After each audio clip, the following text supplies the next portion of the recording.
Kita akan lihat nanti segitiga resepnya seperti apa. Assalamualaikum warahmatullahi wabarakatuh. Perkenalkan, nama saya Ujang Kamiludin SPDI, berasal dari Kabupaten Ciamis, Provinsi Jawa Barat. Saya sekarang bertugas di SD Negeri 2 Kawasen, Kecamatan Banjarsari. Dalam hal ini saya akan melaksanakan tugas modul 1.4 terkait penyebaran budaya positif. Saya telah berkoordinasi dengan Bapak Kepala Sekolah, kemudian guru-guru dan orang tua siswa yang nantinya akan saya undang dalam kegiatan diseminasi budaya positif. Di sana saya akan memberikan penyebar luasan pengetahuan terkait apa itu budaya positif, pembelajaran dengan paradigma baru yang berkaitan dengan profil pelajar Pancasila.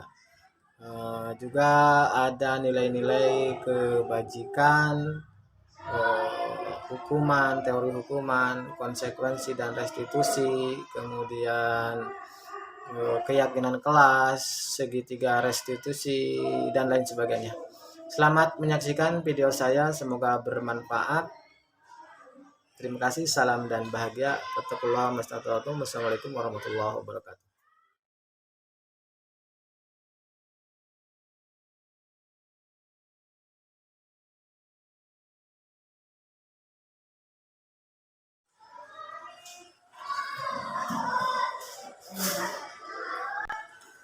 Bismillahirrahmanirrahim. Assalamualaikum warahmatullahi wabarakatuh.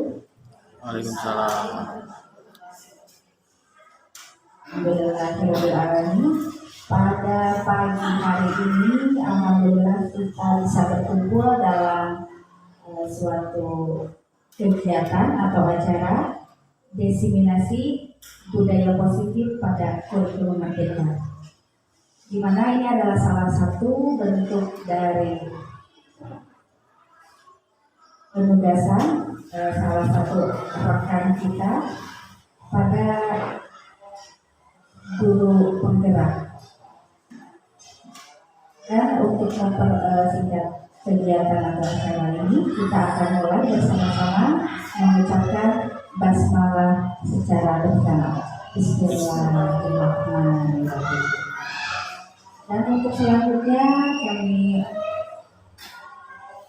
mulai dengan sambutan yang dimana akan disampaikan oleh Bapak Kepala SD Negeri 2 Kawasen kepada Bapak Kepala Sekolah. Waktu dan tempat kami persilakan.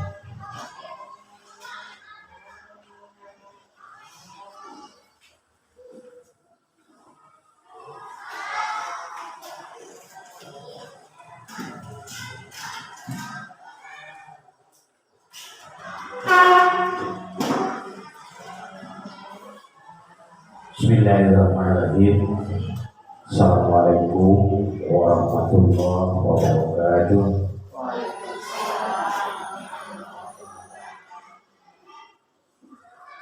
Alhamdulillahirabbil alamin. Wa bihi nasta'inu ala umuri waddin. Wassalatu wassalamu ala asyrofil anbiya'i wal mursalin wa ala alihi wa sahbihi ajmain. Bapak Ibu Guru SD 2 Kawasen yang saya hormati, pertama-tama marilah kita panjatkan puji dan rasa syukur kepada Allah Subhanahu wa Ta'ala. Alhamdulillah, pada kesempatan ini kita bisa berkumpul bersama untuk melaksanakan diseminasi budaya positif di kurikulum merdeka yang sekarang sedang dilaksanakan. Awal beserta salam, marilah kita curah limpahkan kepada junjungan kita Habibullah Nabi Muhammad Sallallahu Alaihi Wasallam, kepada keluarganya, kepada sahabatnya, dan kepada kita sebagai umatnya yang bisa akhir mendapat pengampunan atas pelanggaran. Amin ya rabbal alamin. Bapak Ibu Guru yang saya hormati, Saya sebagai yang dituakan pada kesempatan ini merasa bangga di mana salah seorang guru di SD 2 Kawasen yaitu Paujan Kamiludin SPDI lolos sebagai guru penggerak. Alhamdulillah dari tahapan demi tahapan, pertama pertemuan awal sampai pendampingan yang sesuai jadwal yang telah ditentukan oleh PP ya, adalah yang ketiga kalinya, dan sekarang mungkin sampai kepada destinasinya. Untuk itu saya mohon dukungan dari semua pihak, baik guru-guru SD 2 Kawasen beserta ibu-ibu paguyuban. Jadi kita bersatu, tidak ada lain adalah untuk mencerdaskan kehidupan bangsa. Nah, oleh karena itu di angkatan yang ke-8 ini sebagai tolak ukur untuk belajar lebih baik, mengajar lebih utama, dan mungkin karakteristik pada anak lebih dipahami. Oleh karena itu,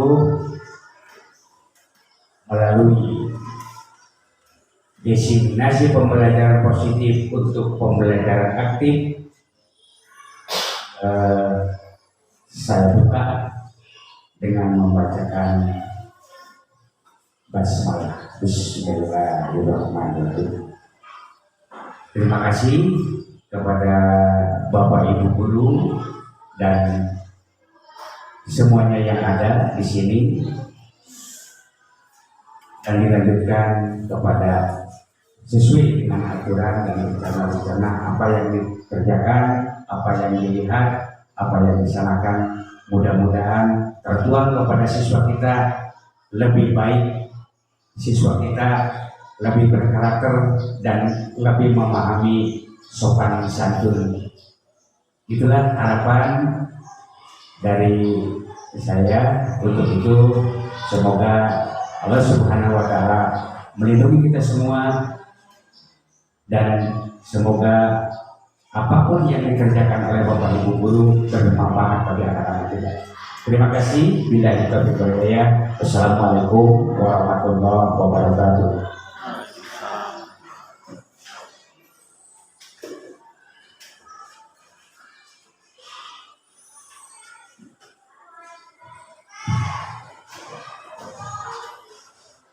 Terima kasih kepada Bapak Kepala yang telah memberikan sambutan dan wejangan-wejangannya kepada kita semua. Dan selanjutnya adalah pemaparan materi dari Bapak Ujang Harimudin. Namun kita akan berikan waktu sepenuhnya, mungkin setelah penutupan ya Pak, agar bisa leluasa untuk memberikan materinya. Dan sebelum melangkah ke materi, marilah kita tutup dahulu kegiatan ini dengan bacaan hamdalah bersama-sama. Alhamdulillahirrahmanirrahim. Akhir kata, wabillahi taufiq wal hidayah. Wassalamualaikum warahmatullahi wabarakatuh.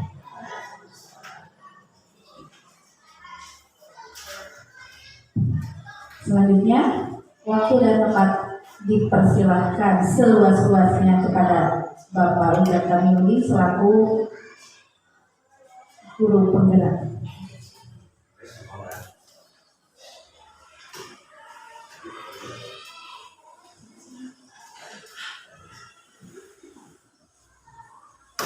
Bismillahirrahmanirrahim. Assalamualaikum warahmatullahi wabarakatuh. Alhamdulillahilladzi anzala sakinata fi qulubil mu'minin wa zadahu imanan wa ilman. Rabbi shrah li sadri wa yassir li amri wa hlul 'uqdatam min lisani yafqahu qawli. Ya Fatah ya Alim ya Fatah ya Alim. Pertama, puji syukur benar kita panjatkan kehadirat Allah yang Maha Ghafur, yang alhamdulillah di kesempatan pagi hari ini kita masih diberi kenikmatan Allah Subhanahu wa taala, baik itu nikmat lahir, buktinya kita merasakan sehat, maupun nikmat batin, merasakan kenikmatan iman dan Islam dari Allah Subhanahu wa taala. Salawat beserta salam semoga selamanya terlimpah curahkan kepada junjungan alam Habibana wa Nabiyana Muhammad sallallahu alaihi wasallam. Hadirin Bapak, Ibu guru beserta Ibu paguyuban yang saya hormati. Pertama, saya mengucapkan banyak terima kasih atas undangan kami, di mana hari ini memang hari yang sangat padat kami pahami. Namun karena saya sudah berupaya 3 menjadwal ya, hari Sabtu, hari Selasa, dan rencana hari Sabtu lagi. Tapi karena takut hari Sabtu nggak bisa kayak hari ini, jadi melihat situasi hari ini ada gitu ya. Walaupun guru kita ada yang sakit satu, kemudian Pak Otong juga istrinya barusan sakit, jadi tidak bisa menghadiri. Alhasil dengan sangat terpaksa mungkin 11, 1, 2, 3, 4, 5, 6, 7, 8, 9, 10, 11, 12 dengan kepala. Alhamdulillah sesuai dengan harapan minimal 10 orang yang hadir bisa mengikuti kegiatan ini. Mohon maaf Pak Ibu ya, pembimbing. Sambil menunggu anak-anaknya, saya di sini akan diberi tugas sesuai dengan kegiatan CGP saya yang dari modul 174 baru modul 1, sekarang sudah modul 2. Ini tugas modul 174 terkait budaya positif. Saya harus memberikan designasi. Yang dimaksud designasi adalah penyebar luasan ide, gagasan, pokok, wawasan atau semacam workshop gitu lah. Bahasa ilmiah rada sering disebut dengan designasi untuk program mereka. Nah, mohon maaf mungkin waktu yang akan saya butuhkan nanti sekitar 1 jam atau setengah 10 kurang 5 menit tadi besok.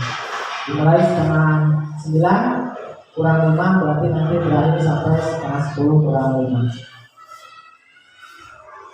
Mohon maaf tidak ada hidangan yang berarti bahan. Sambil minum kalau yang haus itu ada khasnya tuh citruk, boleh diikuti sambil jalan. Jangan tegang ya. Sambil apa? Ini nggak boleh tegang. Kalau tegang tidak enak. Ya. Jadi sambil kita mulai ya, mari kita sama-sama mulai acara kita dengan mengucapkan basmalah. Bismillahirrahmanirrahim. Untuk selanjutnya sebelum ke materi, saya mau tanya dulu sebagai refleksi ya, sebagai pemantik dan refleksi sebagai pemantik terkait perasaan kita hari ini. Karena setiap orang memiliki perasaan yang berbeda di titik ini. Bisakah kita mengungkapkan 2 perasaan, baik itu positif ataupun negatif? Perasaan kita hari ini kira-kira apa, Ibu Erna?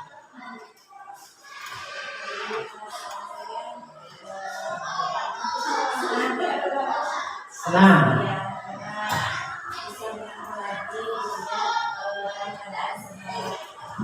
Satu, senang. Satu lagi, ada perasaan lain enggak? Yang lain boleh silakan, Ibu. Apakah lagi kacau, semrawut, pikiran panennya itu sukanya gitu, stres, pikiran ulang kali atau api naon gitu, semuanya. Nah, kebetulan kita akan menciptakan iklim atau budaya positif. Jadi di tahapan pembelajaran guru penggerak, saya di sini sebagai calon, ya, baru calon, kalau lulus nanti jadi guru penggerak. Calon guru penggerak angkatan yang ke-8 Kabupaten Ciamis. Kebetulan di angkatan 8 dari Banjarsari hanya ada 4 orang. Bukan dari Banjarsari. Banjarsari cuma 2. Banjarsari 2, Banjaranyar 1, Lombok 1. Dari wilayah apa ini Pak? Ciamis Selatan. Jadi cuma 4 untuk angkatan 8. Dengan fasilitatornya Ibu Istiqomah, beliau orang Kalimantan Barat Pontianak. Kemudian pengajar bakunya ini Ibu Roziah. Ibu Roziah orang Pemerintah. Mengajarnya di mana? Sudah jadi ya. Bangkit. Bukan Bangkit. Yang pertama, tujuan pendidikan. Harus kita sadari bahwa ketika kita membawa anak kita ke sekolah, apa sih tujuannya? Menurut Ki Hajar Dewantara, tujuan pendidikan adalah menuntun segala kodrat yang ada pada murid agar mereka dapat mencapai keselamatan dan kebahagiaan yang setinggi-tingginya baik sebagai manusia maupun anggota masyarakat. Jadi bisa sekolah teh supaya bahagia. Kemarin kejadian anak kita ada yang bertengkar dulu gitu ya. Itu bagian dari riak-riak. Tapi tujuan kita melakukan pendidikan adalah agar anak itu mencapai keselamatan dan kebahagiaan. Menurut Ki Hajar Dewantara. Jangan sampai anak datang ke sekolah tidak merasa bahagia.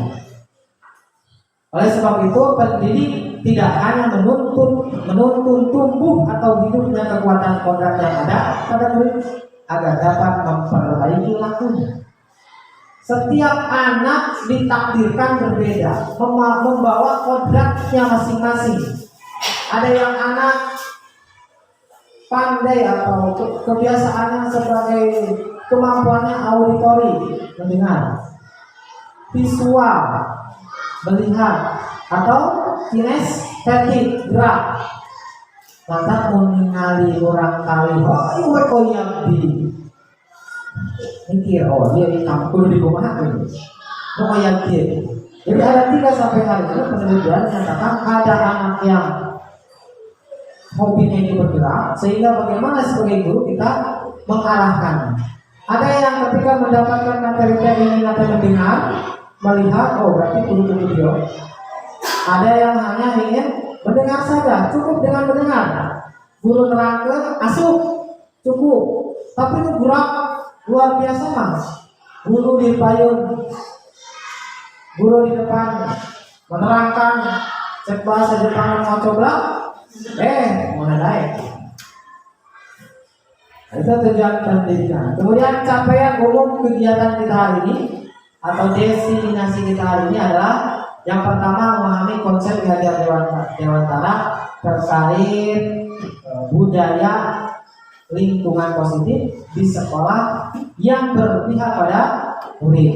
Yang kedua, melakukan evaluasi dan refleksi tentang praktik disiplin.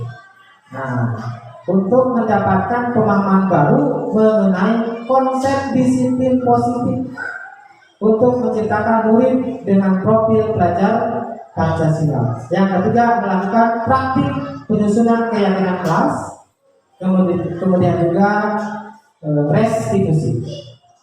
Nanti akan dibahas. Apa itu budaya positif?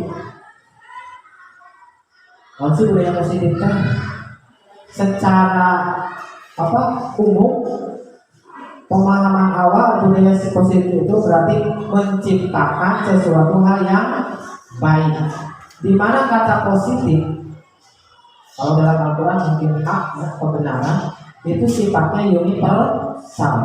Kalau kata Ibu Ica, Ibu Cia itu benar, kata orang lain pun pasti benar. Maka itu adalah kebenaran universal. Kita akan menciptakan budaya dengan basis kebenaran.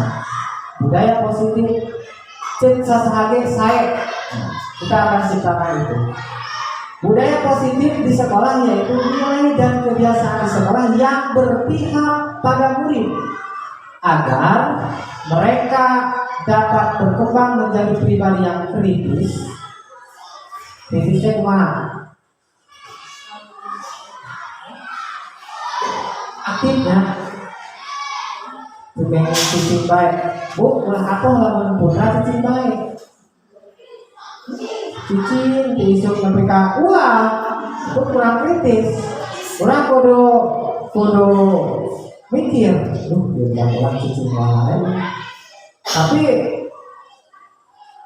ciptakan iklim sehingga anak itu kritis. Anak bertanya, jawab. Ma, ulah pusing.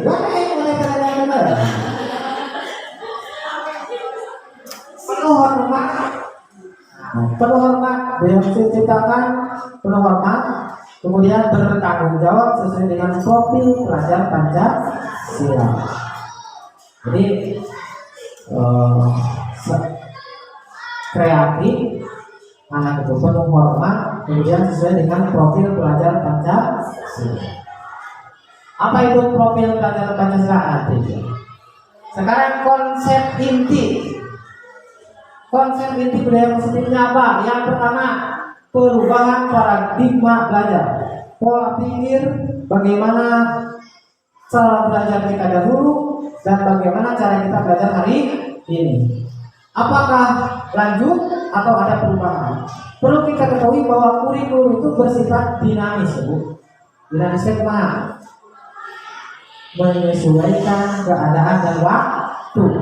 Urang di kawasan aya nu kuda lumping, aya anu kosida, aya anu pondut. Nah, bagi saya, Bu, ini mengagetkan. Saya sebagai guru PAI di Banjarma geus teu aya kuda lumping, geus teu aya ibu-ibu anu joget. Begitu saya menghadiri undangan, ibu-ibu bergamis sereka naik joget luas saya, Bu.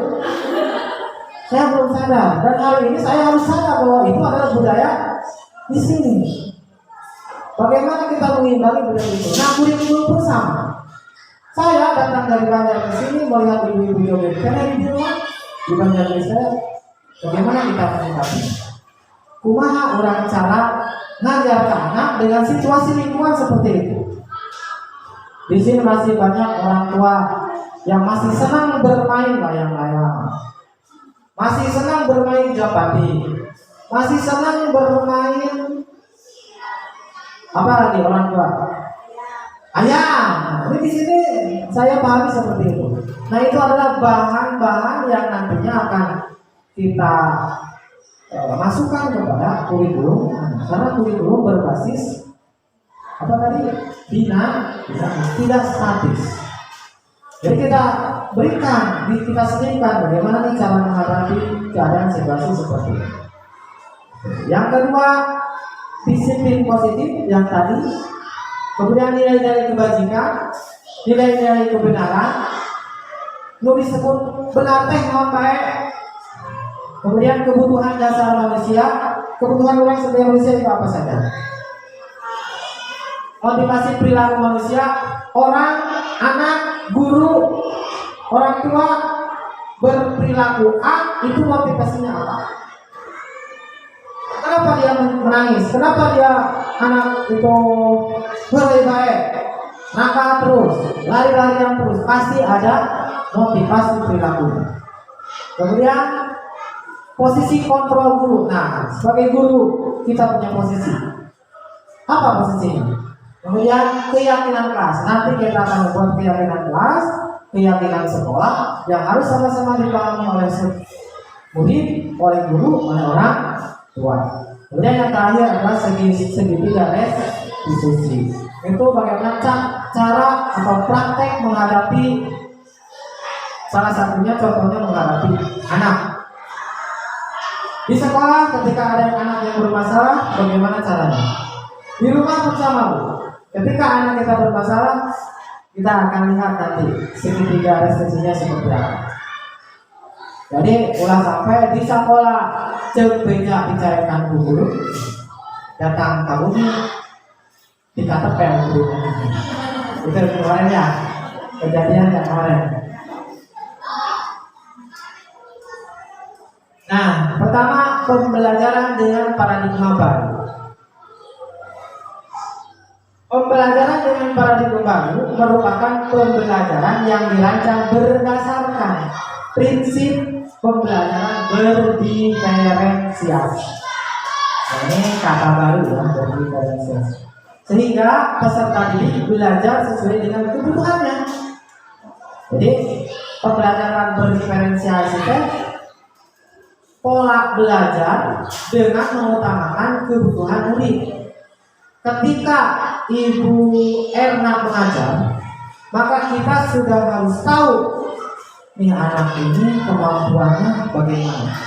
Apakah auditori atau kelas ini kemampuannya apakah visual atau kinestetik. Sehingga dalam pembelajaran nanti kita akan memberikan metode yang tepat. Jangan disamaratakan. Masuk ke kelas, sebagai ibu pun sama ya, di rumah harus tahu di anak orang kemana ya arahnya. Nah, bilang teh siga indona ketika diberikan suatu pemahaman langsung mengerti. Oh berarti itu ini apa? Auditori. Atau kudu dicontohan lah. Ya, contohan lah. Oh berarti enak visual. Perlu teladan atau kinestetik, harus dengan praktek langsung. Seperti itu pembelajaran berdiferensiasi berdasarkan tahapan pengembangan sesuai teori psikologi modern untuk mewujudkan profil pelajar Pancasila. Nah ini profil pelajar Pancasila. Sekarang digaung-gaungkan dari Mas Menteri, Mas Radi sampai bawah kita tentang profil pelajar Pancasila. Kumaha nyanyinya teh Bu? Pelajar Pancasila beriman dan bertakwa pada Tuhan Yang Esa dan berakhlak mulia, berkebinekaan global, gotong royong mandiri, kreatif dan bernalar kritis. Alhamdulillah kelas 5 sampai kelas 1, kelas 6 sampai kelas 1 udah paham. Profil pelajar Pancasila harus dipahami oleh setiap anak, oleh setiap guru, oleh setiap orang tua. Jadi yang pertama, anak harus beriman terhadap Tuhan Yang Maha Esa dan berakhlak mulia. Itu pokok. Itu pokoknya ya. Sumpi kasakola teh, anak itu harus memiliki keimanan yang kuat terhadap Allah Subhanahu wa Ta'ala. Kemudian berakhlak mulia. Makanya di setiap sekolah ada guru agama. Baik itu agama Islam seperti saya. Kalau di luar berarti agama Kristen, agama Buddha. Dengan tujuan umumnya beriman dan berakhlak. Yang kedua, berkebinekaan global. Karena hari ini berbagai budaya masuk ke orang dari berbagai luar, masuk informasi ke tangan kita secara langsung, maka kita harus paham kebinekaan tersebut.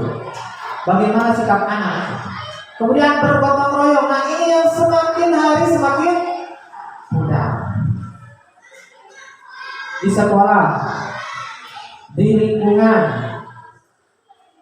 di masyarakat secara umum, gotong royong sudah mulai mudah. Makanya profil Pancasila membangkitkan kembali semangat gotong royong mulai dari anak.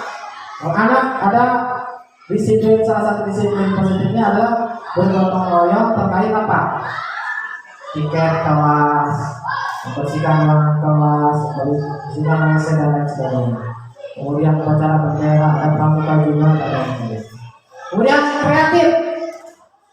Nah, tentunya anak harus kreatif, orang tua harus kreatif, guru pun harus kreatif, sehingga menghasilkan anak-anak yang cerdas, kreatif, tidak statis. Itu anggar baik. Kalau dari dulu 17 Agustus kita kenal, kita sering melakukan balap kerupuk, balap karung, naik jampe di zaman penjajahan itu. Apakah hari ini dengan kreatif akan tetap seperti itu? Cobalah berpikir kreatif yang lebih bernalar kritis, yang lebih berkebinekaan global. Kemudian bernalar kritis yang mana? Tadi udah ya. Jadi anak harus aktif. Pikirannya itu jangan diam. Coba disuruh berpikir, disuruh bertanya minimal ilmunya. Jangan bangga ketika anak itu diam saja. Tapi cobalah beri pemantik. Coba ada perlu apa? Coba silakan bertanya dan lain sebagainya. Dan sebagai orang tua, sebagai guru, kita tidak boleh menutup ketika anak banyak bicara, tapi silakan diarahkan. Terakhir mandiri. Secara umum negara kita masih belum bisa dikatakan mandiri. Motor kita datang dari mana? Jepang. Sekarang dari Cina. Apa yang kita pakai dari Cina? Pesawat yang kita pakai, kita sudah mendunia dulu dengan pesawat Garuda, dengan pabriknya di Bandung, apa itu PT apa? Dirgantara. Sekarang kita hilang. Kemandirian negara secara umum sudah mulai tidak, sehingga dengan profil Pancasila mulai dari kita, mulai dari tingkat level paling bawah kemandirian ditingkatkan kembali. Itu. Nah, ada miskonsepsi terkait teori kontrol. Kita mengontrol anak. Ilusi. Guru mengontrol murid. Ilusi itu apa? Ya. Ilusi bahwa kritik dan membuat rasa bersalah mampu menguatkan karakter. Dikritik membuat anak bersalah itu akan menguatkan dirinya juga.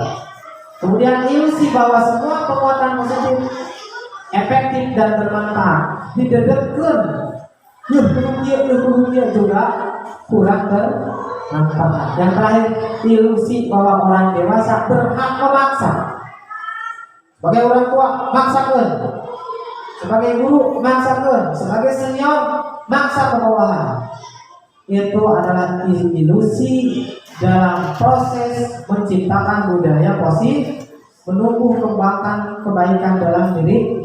Nah, itu adalah sebuah ilusi.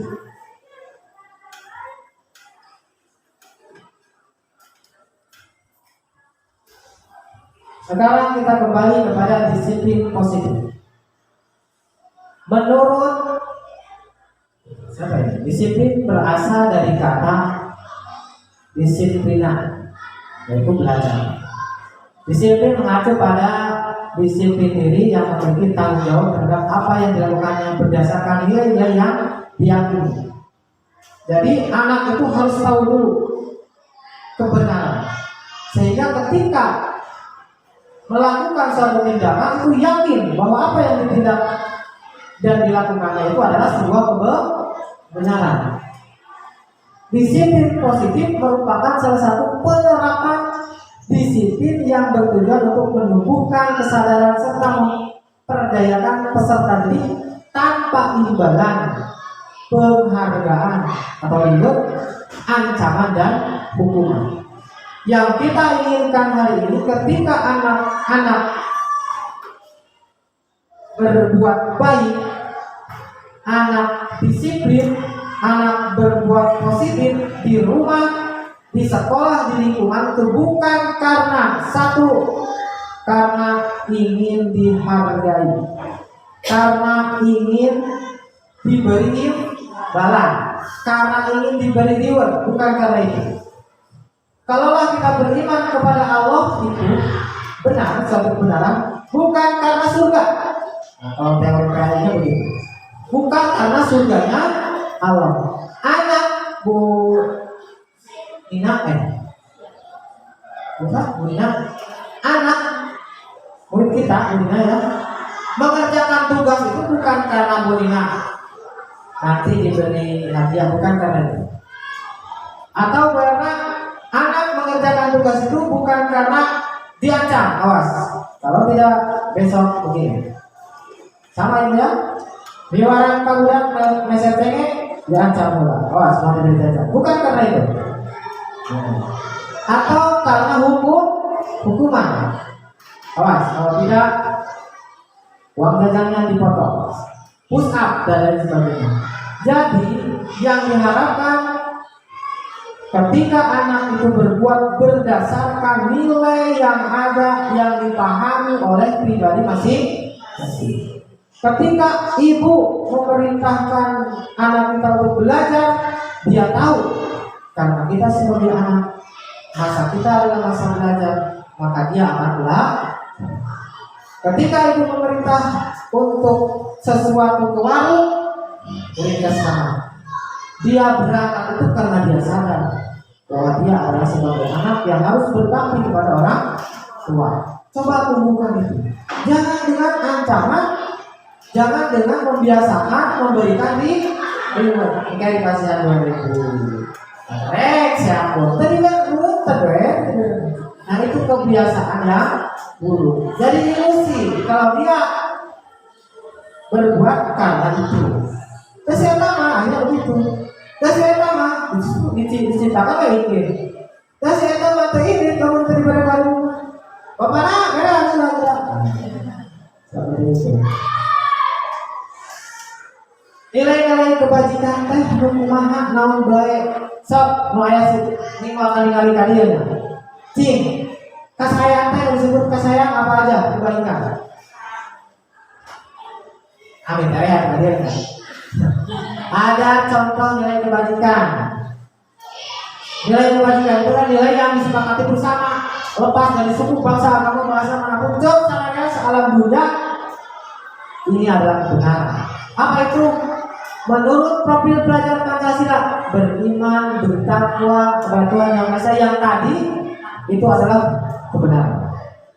Menurut IPO Primarius Program, toleransi terhadap sesama, rasa hormat, integritas, mandiri, menghargai, antusias, empati, keingintahuan, kemudian kreativitas, kerjasama, percaya diri, komitmen itu adalah sebuah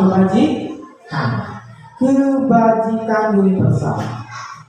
Kemudian keterampilan hidup, menurut keterampilan hidup, life skill, dapat dipercaya, lurus hati, pendengar yang aktif, tidak merendahkan orang lain, dan memberikan yang terbaik bagi diri orang lain, lingkungan. Itu adalah nilai-nilai kebajikan. Ketika konsep ini ada pada diri anak, pada diri kita orang tua, pada guru, maka otomatis iklim budaya positif akan tumbuh di sekitar kita.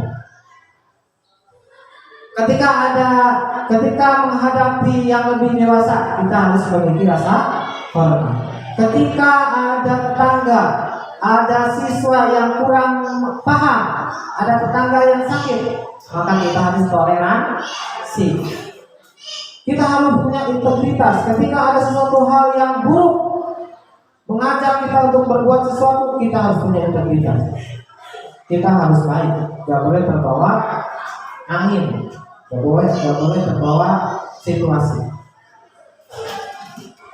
Nah, tadi ada kebutuhan dasar manusia. Didorong-dorong ke 20 menit.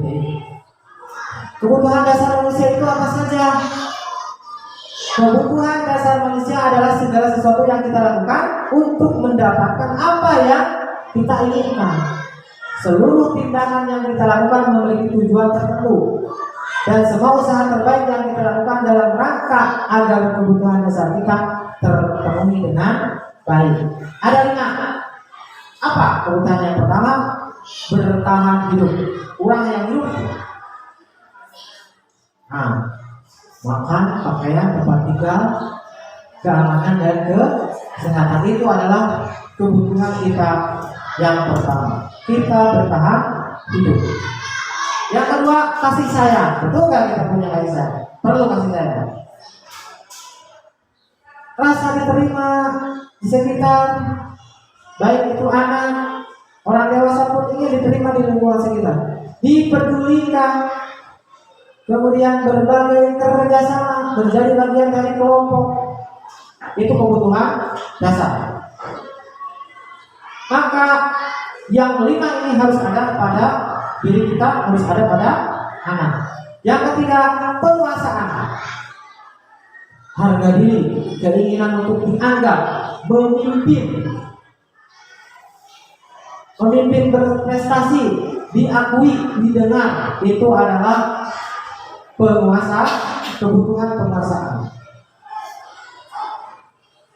Ya anak, hayo ngobrol. Kita teliti ya, dia itu butuhnya apa? Oh ternyata orang tuanya tidak ada di rumah, jadi butuh kasih sayang. Maka tindakan kita sebagai guru, maka harus lebih dekat, harus lebih menyayangi. Kita pahami bahwa dia membutuhkan kebutuhan kasih sayang. Kemudian yang keempat, kebebasan. Di rumahnya anak itu dikekang oleh orang tuanya, gak boleh main, sehingga di sekolah berakibat lari-lari, oh bebas, halangan dan lain sebagainya. Ternyata karena di rumahnya kebutuhan kebebasannya tidak tercapai, sehingga kemandiriannya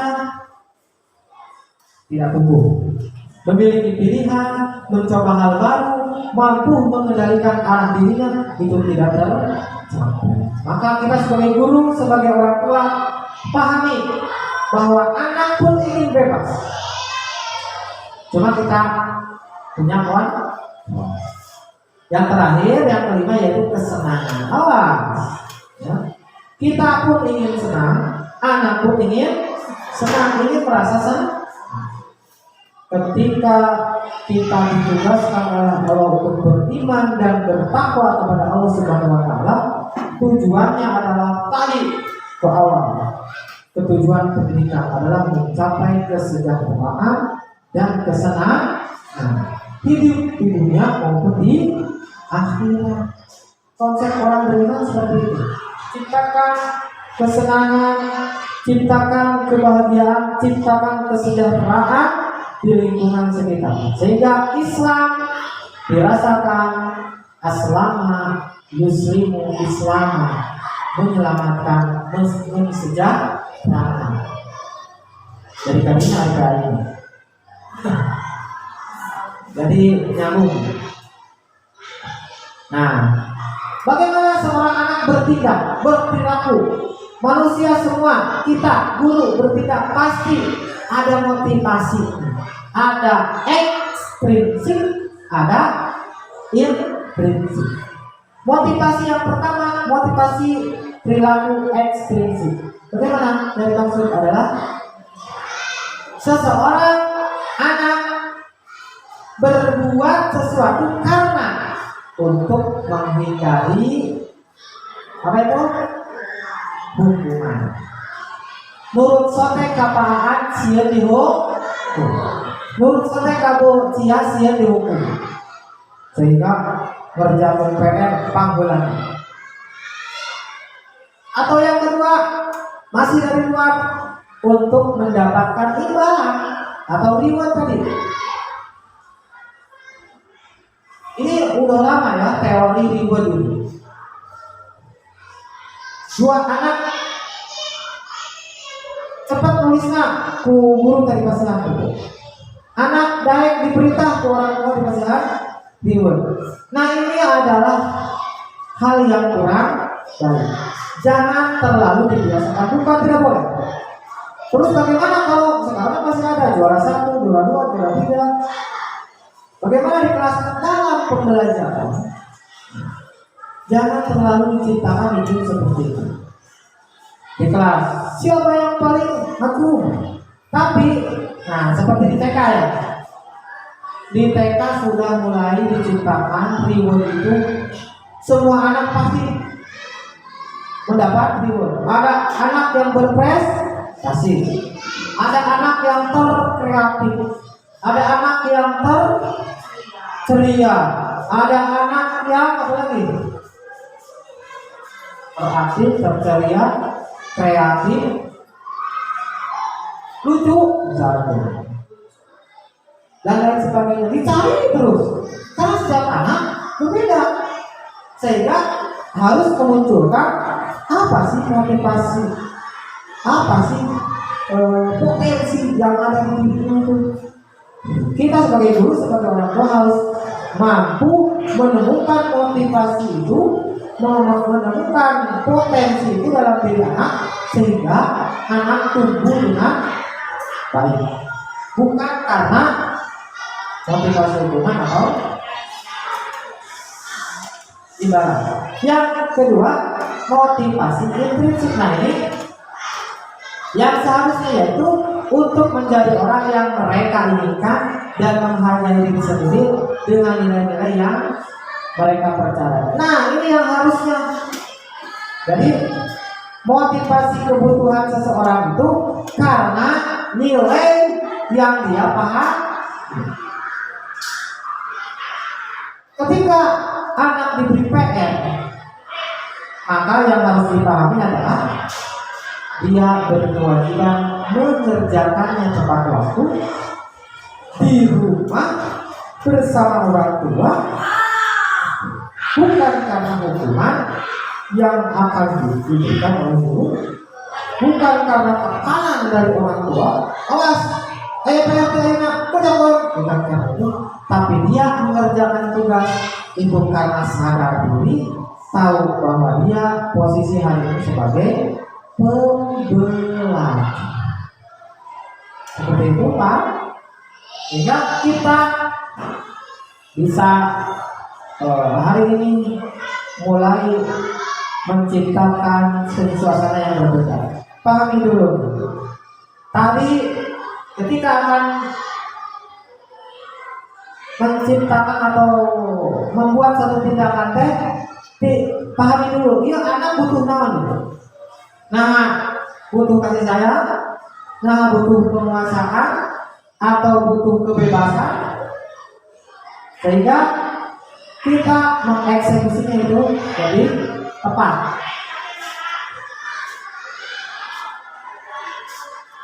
Dan dorongan dari setiap perilaku juga harus kita pahami. Kita harus menanamkan nilai-nilai kita. Apa itu hukuman? Apa itu konsekuensi? Apa itu restitusi? Kalau hukuman itu tidak terencana, kadang tiba-tiba. Anak bersalah, kasih hukum. Hari pakai. Murid tidak tahu apa yang akan terjadi ketika dihukum, nggak tahu. Apakah dia akan selamat? Apakah dia akan pulang? Apakah dia akan sakit? Bersifat satu arah, dari guru ke murid, dari orang tua ke anak. Anak tidak bisa mengelak. Kemudian berupa hukuman fisik maupun psikis, langsung kena fisik atau kena mental. Itu sifat daripada hukuman. Kalau konsekuensi terencana. Ketika anak tidak mengerjakan tugas, maka konsekuensinya anak tidak akan bisa belajar. Ketika anak di kelas tidak belajar dengan baik, konsekuensinya tidak akan memahami pelajaran tersebut. Terencana disepakati sesuai dengan peraturan. Murid dibuat tetap tidak nyaman, sikap guru tetap memonitor murid. Namun masih ada kekurangan konsekuensi. Nah, yang sedang kita gaungkan hari ini adalah proses restitusi. Kalau restitusi, proses menciptakan kondisi bagi murid untuk memperbaiki kesalahan. Jadi dari anak, contoh, ketika anak berbuat salah menurut kacamata budaya positif, misalkan Seperti kemarin anak lenggel babaturan.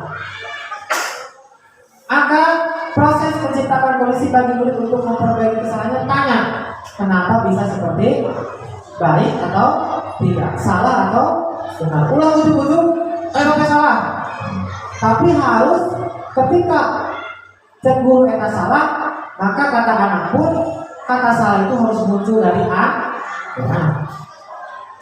Proses yang kedua adalah proses kolaboratif yang mengajarkan murid untuk mencari solusi sendiri. Ketika anak itu bersalah dengan memukul temannya, baiknya bagaimana? Ketika anak mencoret-coret buku temannya, coba menurut kamu itu baik atau tidak? Terus baiknya bagaimana? Nah, itu restitusi. Bukan serta-merta kamu harus ganti, kamu ini dan lain sebagainya. Kita kebiasaan lama itu mulai ditinggalkan. Kalau masih ada waktu nanti kita praktek restitusi. Nah, sebagai guru ada 5 posisi kontrol sama orang tua.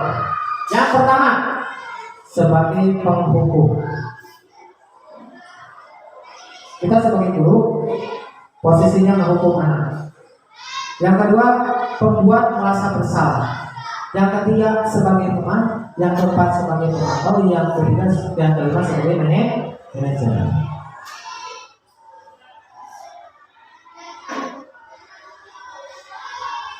Contoh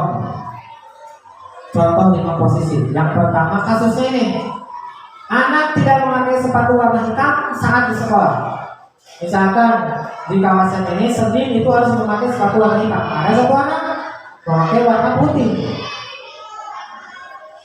Bagaimana kontrol guru di situasi ini? Penghukum lari mengelilingi lapangan sekolah sebanyak 2 putaran. Nah, lalu cek dulu tuh, kamu tuh sepatunya salah, lari 2 putaran. Pernah dulu begitu? Sering nggak? Push up. Nah, itu posisi ibu ke anak sebagai penghukum. Kontrol anak kita sebagai penghukum. Yang kedua, pembuat merasa bersalah. Berapa kali Bapak harus memberitahu kamu selalu saja mengecewakan Bapak, sehingga budak teh ngerasa salah. Jangan nabe jika orangnya tahu kalinya, sehingga budak teh merasa bersalah. Jadi rasa bersalah itu kurang baik. Kemudian sebagai teman, ayo dong ikuti teman sekolah, tolong bantu Bapak sekali ini aja. Ya sudah, tidak apa-apa, lain kali jangan berbuat. Jadi bahasanya seperti ke teman, berarti memposisikan diri sebagai teman, baik itu guru, baik itu orang tua. Yang keempat, sebagai pemantau. Bagaimana? Kamu sudah melanggar peraturan sekolah, kamu tahu konsekuensinya. Besok kamu memakai sepatu warna hitam. Itu sebagai pemantau dan kontrolnya. Yang baik. Yang keempat ini dianggap kurang, Pak, harus ditinggalkan. Bagaimana yang bagus? Sebagai manajer. Kumaha cepat posisi sebagai manajer? Apa kamu tahu kesalahan kamu? Nah, jadi anak suruh berpikir, Dek, tahu nggak kamu salahnya apa? Kemudian kira-kira bagaimana kamu memperbaiki kesalahan? Jadi sebagai manajer, anak itu disuruh berpikir, memikirkan kondisi perilaku hari ini dengan kondisi yang seharusnya. Kalau anak tadi tidak memakai sepatu, ya saya tahu saya tidak memakai sepatu. Terus bagaimana? Ya minggu depan saya akan berupaya untuk tidak memakai sepatu lagi. Sehingga anak itu sadar, bukan pokoknya kamu harus pulang. Pokoknya bapak tidak mau tahu, ibu tidak mau tahu, sepatunya harus sekarang ada, mau diantarkan sama ibu, mau kamu pulang. Nah, itu tidak baik. Bisa dipahami? Sampai sini masih ada waktu 10 menit, barangkali ada yang bertanya, boleh silakan.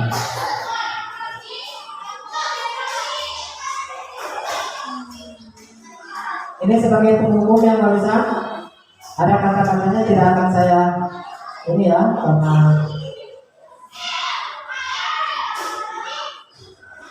masih sudah ini lagi waktunya.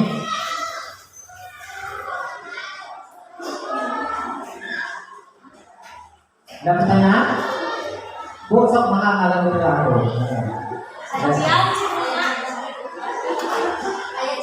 Yang tidak langsung. Nah, kunci truk uang meninggal berarti. Bu. Terus kemudian keyakinan kelas. Nah, di kurikulum merdeka, di pembelajaran guru merdeka, pendidikan guru merdeka hari ini, guru penggerak ya, ada istilah keyakinan kelas. Dulu angkatan 1 sampai 4 katanya itu masih kesepakatan kelas, dulu lagi peraturan kelas. Nah, hari ini disempurnakan dengan kata keyakinan kelas. Mengapa harus keyakinan kelas, bukan peraturan kelas?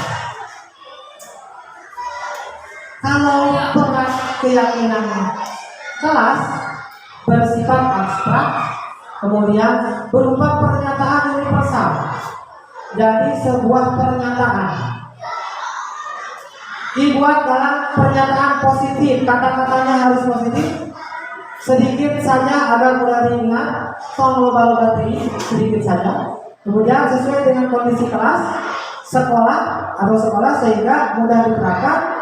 Semua sekolah atau kelas dilibatkan saat membuat keyakinan kelas. Itu beda dengan peraturan. Kalau peraturan dibuat oleh sepihak ya.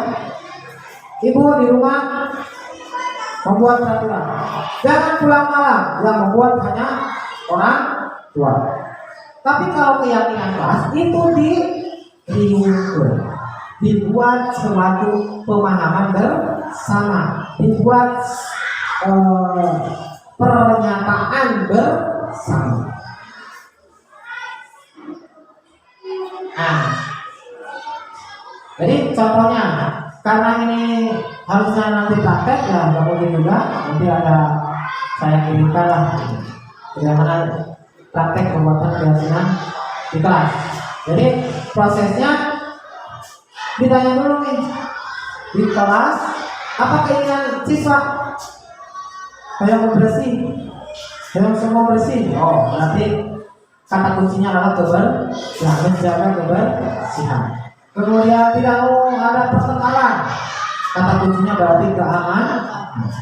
Tidak mau ingin belajar tertib, tidak boleh ada yang keluar selain waktu istirahat, kata kuncinya apa itu? Tadi disiplin. Nah, itu dibuat suatu keyakinan. Nanti setelah ini harus dibuat ya, keyakinan kelas mulai dari kelas 1 sampai kelas 6. Jangan banyak-banyak, poinnya jangan banyak-banyak supaya mudah diingat. Tapi isinya satu poin itu mencakup beberapa poin. Misalkan di rumah pun sama, bisa membuat keyakinan. Jadi untuk ibu mukul anak-anak membuat peraturan kata, tapi diungkir bapaknya mana tidak cing yang kemana, seperti itu ya.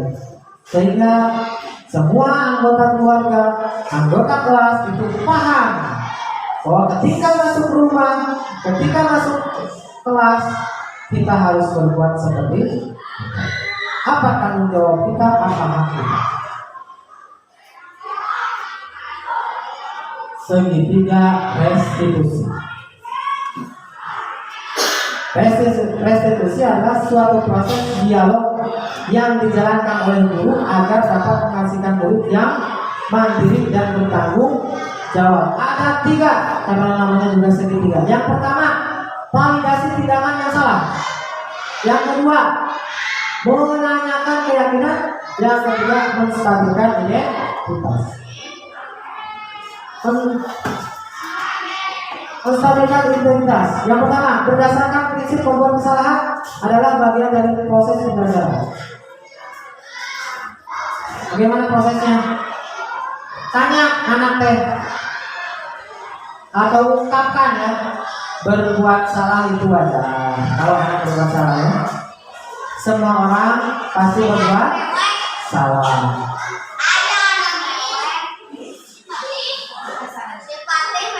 Ya nanti sebut tangan.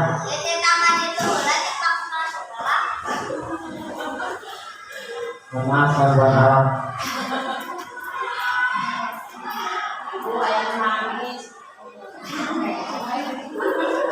Izin dulu, Bu izin.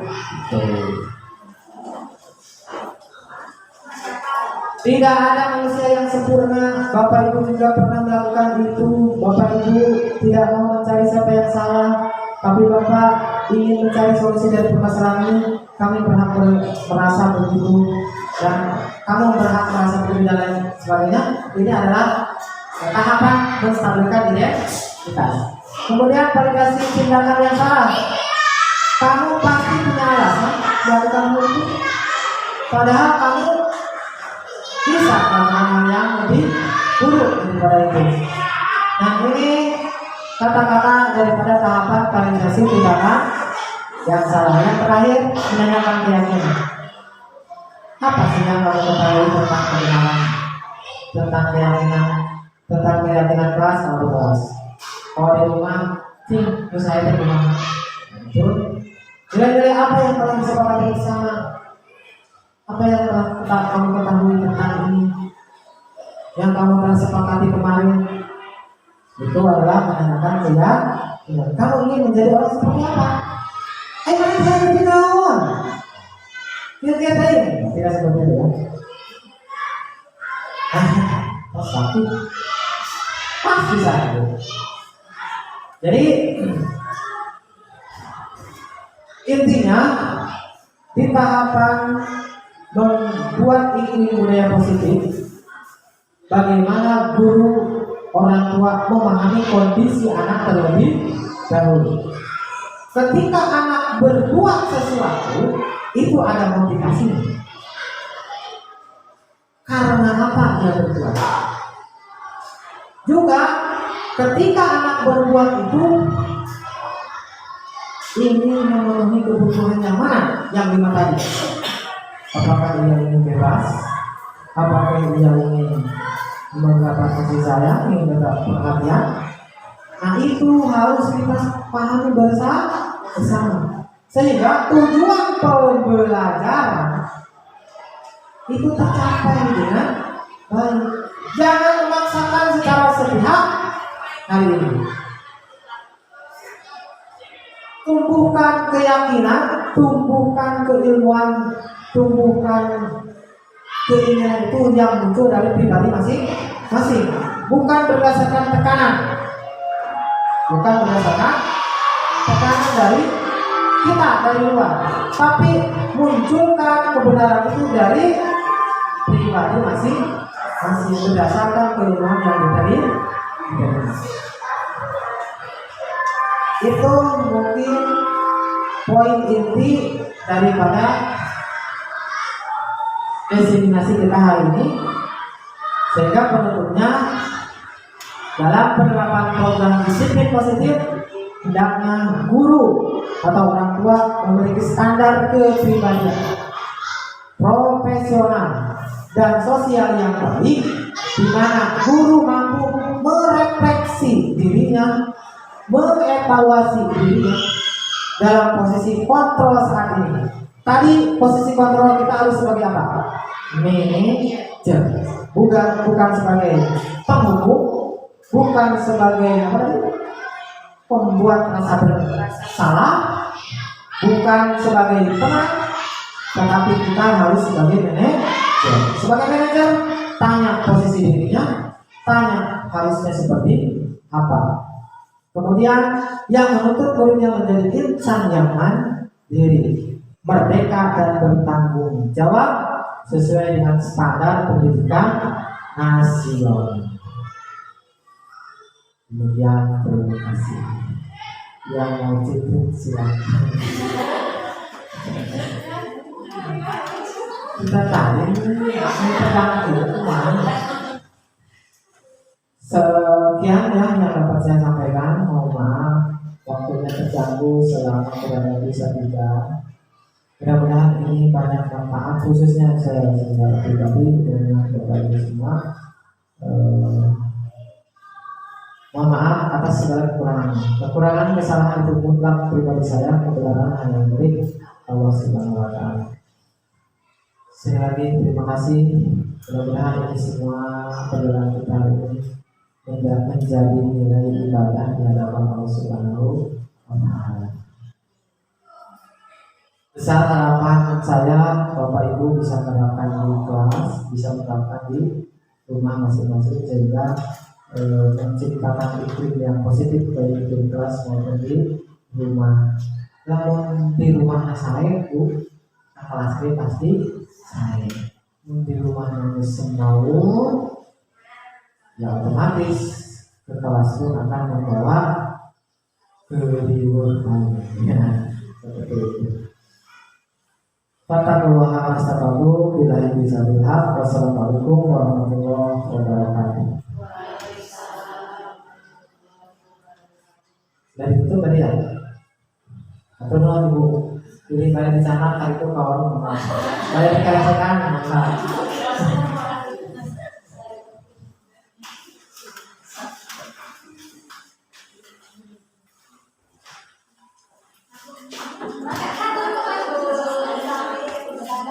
Bukan makan, belinya nanti makan.